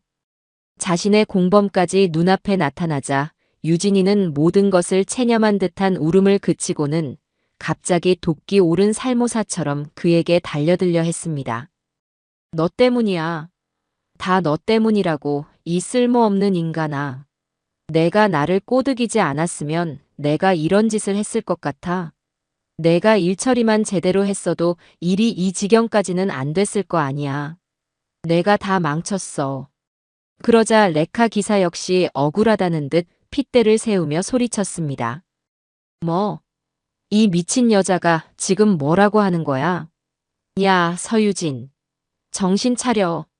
계획은 처음부터 끝까지 너가 다 세웠잖아. 나는 그냥 너가 돈 준다고 해서 시키는 대로만 했을 뿐이라고. 이번 것만 성공하면 인생 역전이라고 나를 꼬드긴 게 누군데. 어디서 지금 와서 착한 척하면서 나한테 다 뒤집어 씌우려고 해. 닥쳐. 너 같은 전과자 말을 누가 믿어줄 것 같아? 나는 다 너가 시켜서 한 거야. 너가 내 약점을 잡고 협박했다고 말할 거라고. 웃기지 마. 너야말로 네 남편 몰래 사채 쓴 거, 그거 들킬까봐 쩔쩔맸잖아. 내가 그거 다 말해버릴까? 두 사람은 경찰들이 제지하는 와중에도 서로를 물어뜯으며 추악한 진실 공방을 벌이기 시작했습니다. 서로를 믿고 의지하던 공범의 관계가 얼마나 허약하고 이기적인 것이었는지 그들의 비참한 말다툼이 여실히 보여주고 있었죠. 저는 그 지옥 같은 광경을 조용히 지켜보다가 경찰에게 끌려 나가기 직전인 유진이에게 다가갔습니다. 저는 더 이상 소리치지도 분노하지도 않았습니다. 그저 아주 조용하고 차분한 목소리로 넋이 나간 그녀의 눈을 똑바로 보며 말했죠. 아가, 너는 내 돈이 탐났던 게 아니야. 너는 내 인생을 통째로 삼키고 싶었던 거지. 내가 평생을 바쳐 이룩한 모든 것을 아주 쉽고 편하게 날로 먹고 싶었던 거야. 제 말에 유진이는 아무 대답도 하지 못하고 고개를 떨구었습니다. 너는 내가 늙고 약한 여자라고 생각했겠지. 그래서 너의 그 추악한 욕심을 채워줄 쉬운 먹잇감으로 보였을 거야. 하지만 너는 나를 너무 얕봤어. 그리고 내 자신의 탐욕이 얼마나 무서운 괴물인지도 몰랐지. 이제 가거라. 가서 너의 그 끝없는 욕심에 대한 대가를 아주 오랫동안 내 인생 전부를 바쳐서 뼈저리게 치르도록 해. 그것이 제가 며느리였던 그녀에게 건넨 마지막 말이었습니다. 유진이는 아무 말 없이 눈물만 뚝뚝 흘리며 경찰의 손에 이끌려 상담실을 나갔습니다. 그녀가 사라진 상담실에는 무거운 침묵만이 남았죠. 민철이는 창가에 서서 아내였던 여자가 경찰차에 타는 모습을 말없이 지켜보고 있었습니다. 아들의 넓은 등이 오늘따라 유난히 지치고 외로워 보였습니다. 길고 길었던 싸움은 끝났지만 저희에게는 깊은 상처와 허탈함이 남았습니다. 하지만 동시에 모든 것을 제자리로 돌려놓았다는, 그리고 무엇보다 소중한 우리 가족을 지켜냈다는 안도감이 폭풍이 지나간 뒤의 고요함처럼 조용히 밀려왔습니다. 유진이가 수갑을 찬 채 경찰서로 연행되고 난 후 저희의 시간은 경찰서와 변호사 사무실을 오가는 법적 절차들로 채워졌습니다. 모든 것이 끝났다고 생각했지만 사실은 모든 것을 제자리로 돌려놓기 위한 또 다른 시작이었죠.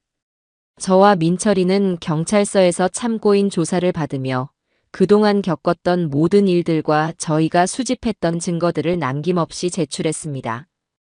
저희가 내놓은 증거들은 차고 넘쳤습니다. 며느리와 공범의 대화가 담긴 녹음 파일, 그들의 행적을 증명하는 사진과 GPS 기록, 위조된 치매 진단서, 그리고 내부 조력자였던 김 대리의 자필 자백서까지. 담당 형사는 증거 목록을 검토하며 혀를 내둘렀습니다. 어르신과 아드님께서 이렇게까지 철저하게 준비하지 않으셨다면 정말 끔찍한 일이 벌어졌을지도 모르겠습니다. 이건 단순 사기 미수가 아니라 한 사람의 인생을 파괴하려 한 중범죄입니다. 저희가 철저하게 수사해서 엄벌에 처하도록 하겠습니다. 형사의 단호한 말에 저는 비로소 법이 제 편에 서 있다는 안도감을 느낄 수 있었습니다. 조사를 받는 내내 유진이는 자신의 혐의를 완강히 부인했다고 합니다. 시어머니가 정신이 온전치 못해 자신을 모함하는 것이다. 모든 것은 남편과 시어머니가 짜고 친 함정이다라며 뻔뻔한 거짓말을 늘어놓았죠. 하지만 그녀의 목소리가 담긴 녹음 파일이 재생되는 순간 유진이는 더 이상 아무런 말도 하지 못하고 무너져 내렸다고 전해 들었습니다. 며칠 뒤 유진이의 친정 부모님이라는 사람들이 집으로 찾아왔습니다. 그들은 현관문 앞에서 무릎을 꿇고 제게 용서를 빌었어요. 사부인, 저희가 딸년을 잘못 키웠습니다. 저희 딸 좀 제발 용서해 주십시오. 고소만은 취하해 주세요. 네. 저희가 어떻게든 어르신께 맺힌 한을 풀어드리겠습니다. 그들의 눈물 섞인 호소를 보니 측은한 마음이 들기보다는 오히려 분노가 치밀어 올랐습니다. 당신들의 딸이 저지른 짓이 어떤 것인지 알기나 하고 저러는 걸까? 저는 차가운 목소리로 말했습니다. 일어나세요. 여기서 이러실 일이 아닙니다. 그리고 저는 사부인의 딸을 용서할 생각이 눈곱만큼도 없습니다. 사부인, 내 아들과 나를 구렁텅이로 밀어 넣으려 했던 아이입니다. 그 아이는 더 이상 제 며느리가 아니고 저 역시 당신들의 사부인이 아닙니다. 당신들 딸이 받아야 할 죗값은 이제 법이 정해줄 겁니다. 그러니 돌아가세요. 다시는 찾아오지 마십시오.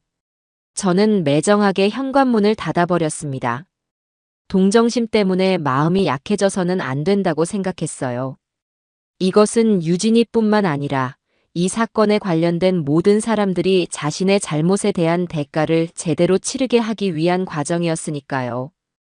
공범들에 대한 소식도 들려왔습니다. 레카 기사는 처음에는 유진이에게 모든 죄를 떠넘기려 했지만 불리한 증거들 앞에서 결국 모든 범행을 자백했습니다. 은행원 김 대리는 저희가 제출한 자백서와 수사 협조 덕분에 불구속 상태에서 재판을 받게 되었지만 은행에서는 즉시 파면되었고 금융업계에서는 영원히 퇴출당하는 신세가 되었죠. 젊은 나이에 탐욕 때문에 자신의 인생을 송두리째 망쳐버린 겁니다. 모든 법적 절차와는 별개로 민철이는 곧바로 이혼 소송을 제기했습니다. 유진이 쪽에서는 이혼만은 막아보려고 애를 썼지만 명백한 유책 사유와 형사 사건까지 연루된 상황에서 그녀가 할 수 있는 것은 아무것도 없었습니다. 재산 분할은커녕 민철이는 유진이의 범죄 행위로 인해 자신과 제가 입은 정신적 피해에 대한 위자료 청구 소송까지 함께 진행했습니다. 변호사와 함께 재산을 정리하던 중 저희는 또 하나의 기가 막힌 사실을 발견했습니다.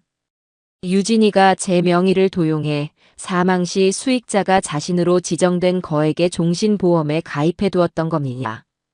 만약 제가 그들의 계획대로 어딘가 외딴 곳에 보내져 잘못되기라도 했다면 유진이는 제 재산뿐만 아니라 엄청난 보험금까지 타낼 속셈이었던 거죠. 그 끝없는 탐욕의 깊이에 저는 다시 한번 몸서리를 쳤습니다. 저희는 즉시 그 보험을 해지했고 관련 서류 역시 유진이의 추가 범죄 혐의에 대한 증거로 제출했습니다. 시간이 흘러 첫 재판이 열리는 날이 다가왔습니다. 모든 것이 제자리를 찾아가고 있었지만 제 마음속에 남은 상처는 쉽게 아물지 않았습니다. 사람에 대한 믿음이 송두리째 무너져 내린 기분이었죠. 하지만 저는 제 옆을 묵묵히 지켜주는 아들을 보며 이 힘든 시간을 끝까지 견뎌내야 한다고, 그리고 반드시 이겨내야 한다고 다짐했습니다. 재판이 열리는 날 법정의 공기는 무겁고 차가웠습니다. 피고인석에 앉아있는 유진이의 모습은 제가 알던 그 화려하고 당당하던 모습이 아니었어요. 수척해진 얼굴에 생기 없는 눈, 아무렇게나 질끈 묶은 머리카락은 영락없는 죄인의 모습이었습니다. 그녀는 재판 내내 고개를 숙인 채 감히 저희 쪽을 쳐다보지도 못했습니다. 재판은 저희의 완벽한 증거들 덕분에 일사천리로 진행되었습니다.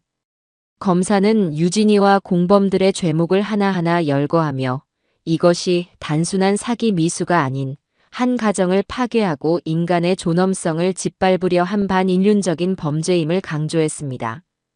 변호사 측에서는 유진이가 채무에 시달려 심신이 미약한 상태에서 저지른 우발적인 범행이었다고 주장했지만 패 차장에서 녹음된 그녀의 냉정하고 계획적인 목소리 앞에서 그 주장은 힘을 잃었습니다. 마침내 제가 증인석에 서게 되었습니다. 저는 떨지 않으려고 노력하며 그날의 진실을, 제가 겪었던 공포와 배신감을 담담하게 증언했습니다. 저는 저 아이를 친딸처럼 아꼈습니다. 제 아들의 아내이기에 앞서 제게는 하나뿐인 딸이었습니다. 하지만 저 아이는 제 믿음을 이용해 제 모든 것을 빼앗으려 했습니다. 돈뿐만이 아니었습니다. 저의 시간, 저의 기억, 그리고 제 남은 인생 전부를 송두리째 집어삼키려 했습니다. 제 증언을 듣는 동안 방청석에서는 작은 탄식들이 터져 나왔습니다. 저는 판사를 향해 고개를 돌려 마지막으로 힘주어 말했습니다. 존경하는 재판장님, 부디 저 사람에게 법이 정한 가장 엄한 벌을 내려주십시오. 그래서 다시는 저와 같은 피해자가 나오지 않도록 돈에 대한 탐욕이 한 인간을 어디까지 망가뜨릴 수 있는지 세상 모든 사람들에게 경종을 울려주시길 바랍니다. 증언을 마치고 자리로 돌아오자 민철이가 제 손을 따뜻하게 잡아주었습니다. 길고 길었던 재판이 끝나고 마침내 선고 공판일이 되었습니다. 법정에 들어서는 제 발걸음은 그 어느 때보다 무거웠죠. 판사는 판결문을 읽어 내려가기 시작했습니다. 유진이의 죄목이었던 존속 사기 미수, 사문서 위조, 유기 예비 음모 등 모든 혐의가 유죄로 인정되었습니다. 피고인 서유진은 시어머니이자 피해자에 대한 부양의 의무를 저버리고 오히려 피해자의 신뢰를 악용하여 재산을 편취하려 하였으며 그 계획이 좌절되자 외부와 단절된 시설에 보내려 하는 등 반인륜적인 범죄를 계획하였다.